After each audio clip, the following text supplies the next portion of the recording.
Assalamualaikum warahmatullahi wabarakatuh. Perkenalkan, nama saya Mustafa Haidar dari kelas 3 KPS 1. Di sini saya akan mempresentasikan laporan akhir saya yang berjudul Perhitungan Ulang Penjadwalan dan RAB Pekerjaan Jembatan Srikonco, Kecamatan Bantur, Kabupaten Malang. Pertama, saya akan menjelaskan tentang latar belakang dari laporan akhir saya.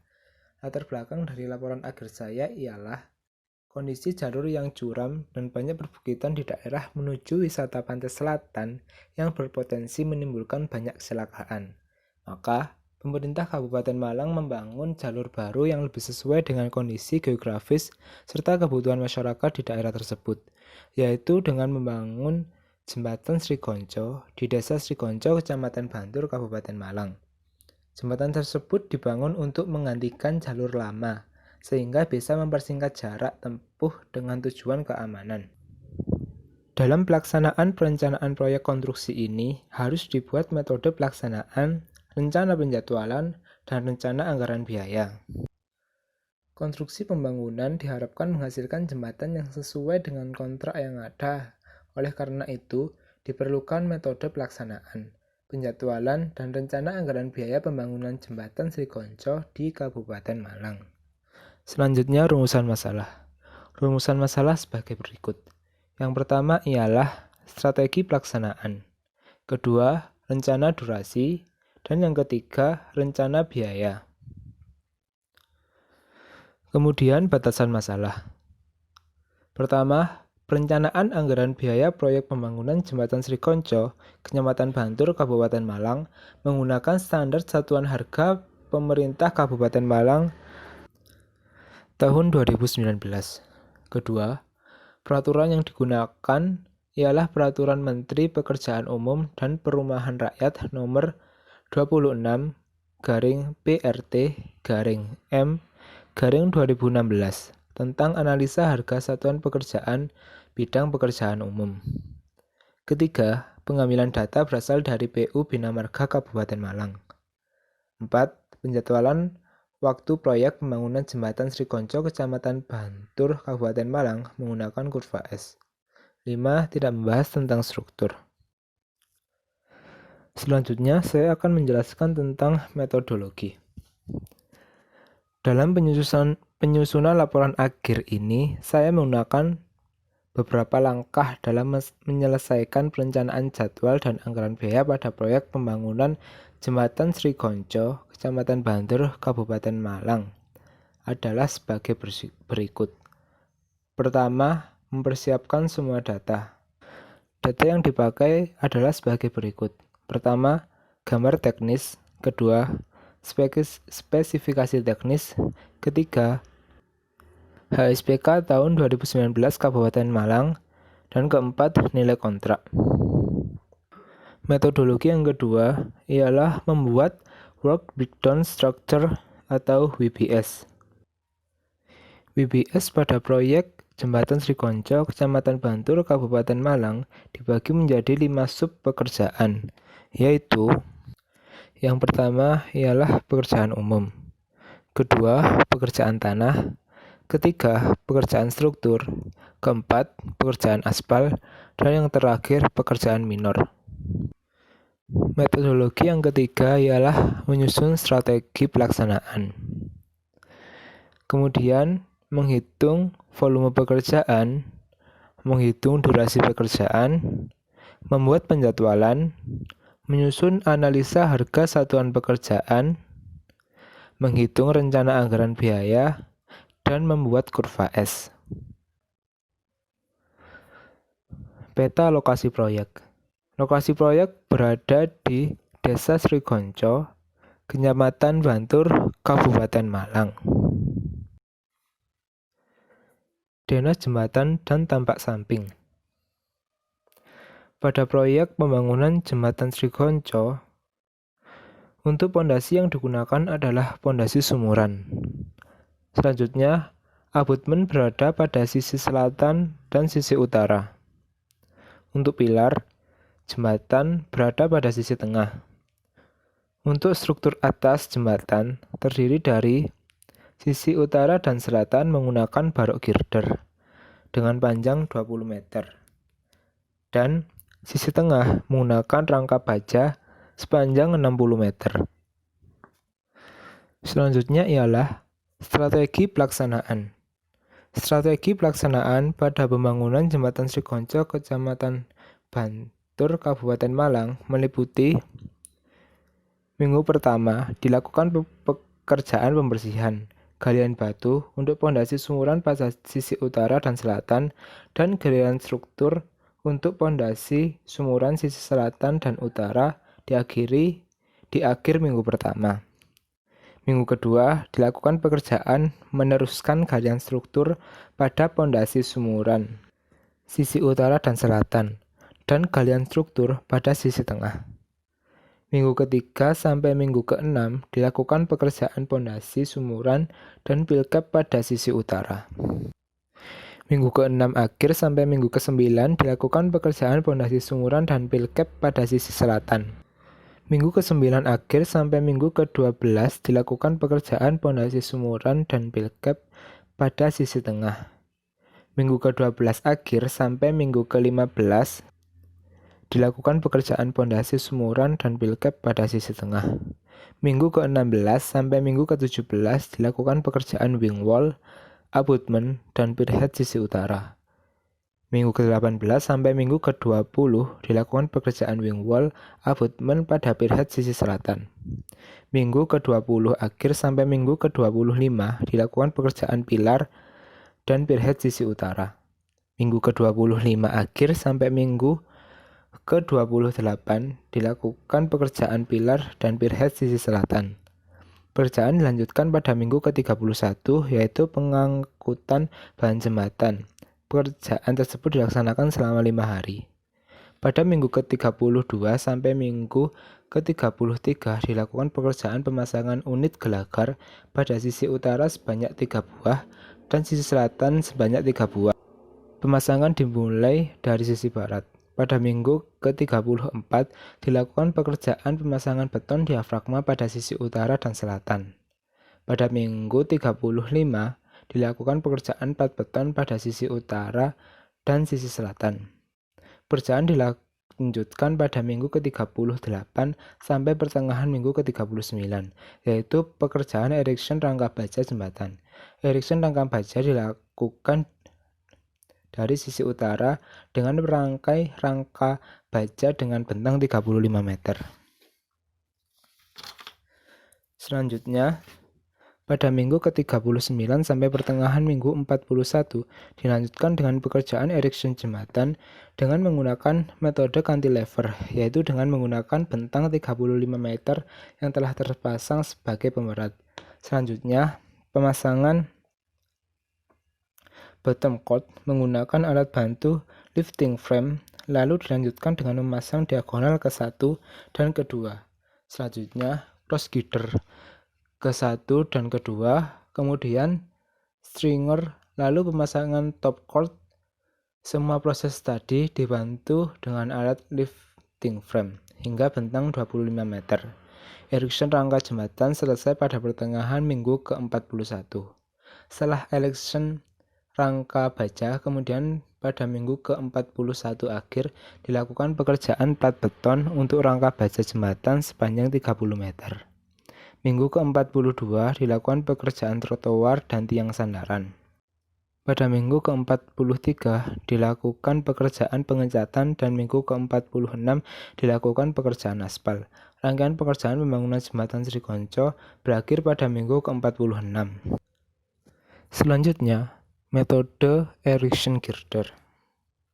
Tahap awal pekerjaan erection girder dimulai dengan mobilisasi balok girder, pengangkutan balok girder menggunakan trailer, serta pengangkatan dan penurunan menggunakan mobil crane.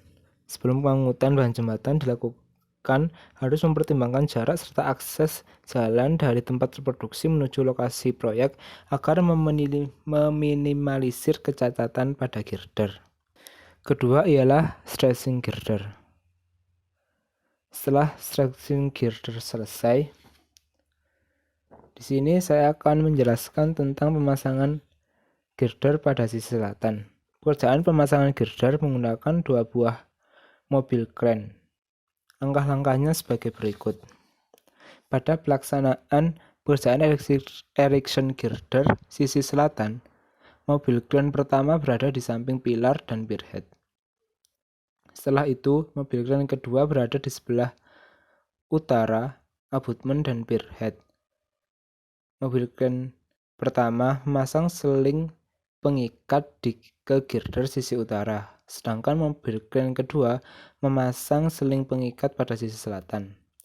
Kemudian, girder diangkat secara beriringan dari bawah hingga melebihi tinggi pierhead jembatan. Kemudian, girder yang diangkat digeser dengan mobil kren untuk diletakkan di atas tumpuannya. Selanjutnya, girder pertama diletakkan pada sisi barat. Setelah girder berada di posisinya dan telah aman, maka dilanjutkan untuk mengangkat girder kedua dan ketiga secara berurutan dengan cara yang sama. Yang kedua, metode erection rangka baja. Tahap awal pada erection rangka baja ialah dengan memasang terlebih dahulu rangka jembatan dengan bentang 35 meter. Pemasangan tersebut dilakukan di sisi utara jembatan. Pemasangan dilandasi dengan rolling. Pertama dipasang cross girder ke-1 dan kedua yang telah terangkai dengan diafragma. Lalu memasang bottom cord pertama, kemudian memasang stringer, selanjutnya memasang diagonal pertama dan kedua. Setelah itu dilanjutkan dengan memasang top cord untuk menghubungkan diagonal 1 dan 2 di bagian atas, sehingga terbentuklah segmen pertama. Kegiatan tersebut diulang hingga bentang 35 meter. Pemasangan menggunakan bantuan alat berat mobil kren untuk mengangkat bagian rangka baja, yang selanjutnya akan dilakukan erection oleh tukang baja. Setelah bentang sudah terakit 35 meter, maka di ujung jembatan sebelah kiri dikasih pemberat. Gunanya agar pada saat erection menggunakan metode cantilever, rangka baja tidak bergerak. Kemudian tahap kedua dengan memasang bottom cord menggunakan alat bantu lifting frame. Selanjutnya memasang diagonal ke-1 dan kedua. Selanjutnya cross girder ke-1 dan kedua. Kemudian stringer, lalu pemasangan top cord. Semua proses tadi dibantu dengan alat lifting frame dan pemindahan rangka menggunakan mobil kren, sehingga perakitan tersebut dilakukan hingga bentang mencapai 25 meter. Setelah itu pasang end portal dan wind bracing.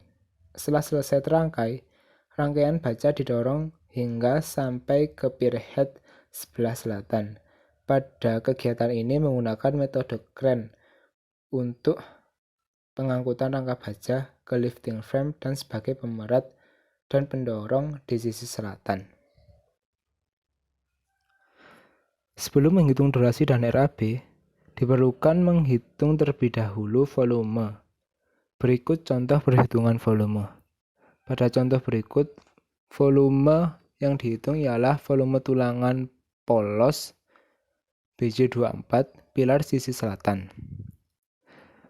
Volume tulangan polos BJ24 menggunakan rumus keliling kali jumlah kali berat.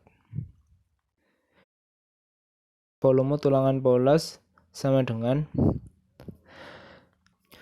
jumlah keliling untuk diameter pilar 150 ditambah 170 cm dikali jumlah dan dikali beratnya, maka dihasilkan 572,930 kg. Selanjutnya, volume pengecoran pilar sisi selatan, beton K300. Volume pilar ialah 3,14 dikali R² dikali T. Untuk pilar mempunyai diameter 170 cm di bagian bawah dan 150 cm di bagian atas. Untuk perhitungannya seperti tertera pada slide berikut.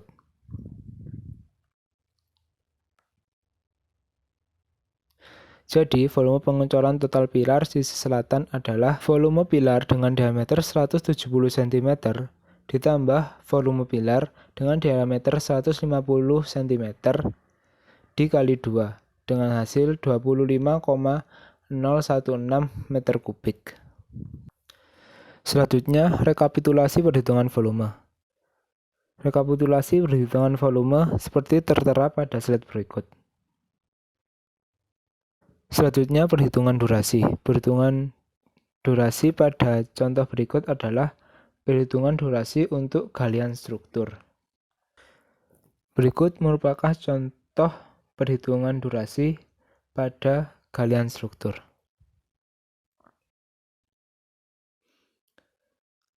Dari hasil perhitungan durasi didapat untuk durasi galian struktur ialah 6 hari. Selanjutnya ialah menghitung kebutuhan alat. Pada contoh berikut ialah untuk mengetahui perhitungan alat untuk galian struktur. Jadi jumlah alat berat yang digunakan untuk galian struktur ialah 2 ekskavator. Gancot penjadwalan pembangunan Jembatan Srikonco. Proyek pembangunan Jembatan Srikonco membutuhkan durasi total 265 hari. Dimulai pada 1 Januari 2020 sampai dengan 13 November 2020. Selanjutnya ialah perhitungan AHSP atau analisa harga satuan pekerjaan. Berikut adalah contoh AHSP untuk galian struktur. Urutan kerja dalam galian struktur ialah tanah yang digali berada di sekitar lokasi. Penggalian menggunakan ekskavator. Bulldozer mengurus hasil galian ke tempat pembuangan di sekitar lokasi. Langkah selanjutnya ialah mencari koefisien alat dan tenaga. Setelah koefisien alat dan tenaga sudah ada hasilnya, maka dilanjutkan dengan perhitungan AHSP. Berikut merupakan contoh perhitungan AHSP untuk galian struktur. Dari perhitungan AHSP, kemudian dilanjutkan dengan perhitungan RAB. Jumlah harga didapat dari volume pekerjaan dikali AHSP. Setelah itu, jumlah harga dari setiap item pekerjaan dijumlah dan dihasilkan jumlah biaya langsung. Langkah selanjutnya untuk perhitungan RAB sesuai dengan slide yang ada berikut ini. Selanjutnya, kurva S. Pembuatan kurva S dilakukan dengan perhitungan pencairan presentasi bobot setiap item pekerjaan seperti contoh dalam pekerjaan galian struktur dengan perhitungan sebagai berikut. Bobot RAB galian struktur dibagi total RAB dikali 100%. Dihasilkan 1,216%. Berikut merupakan tabel dari kurva S. Kesimpulan. Strategi pelaksanaan pada proyek pembangunan Jembatan Srikonco yaitu menggunakan tipe bertahap, yaitu menyelesaikan suatu item pekerjaan terlebih dahulu, kemudian dilanjutkan dengan pekerjaan selanjutnya, dengan tujuan untuk meminimalisir harga dari perancah dan penyewaan scaffolding. Sedangkan strategi erection rangka baja menggunakan cantilever. Dari hasil perhitungan penjadwalan menggunakan metode PDM dengan aplikasi MS Project, didapat total waktu yang dibutuhkan untuk pelaksanaan proyek adalah 265 hari.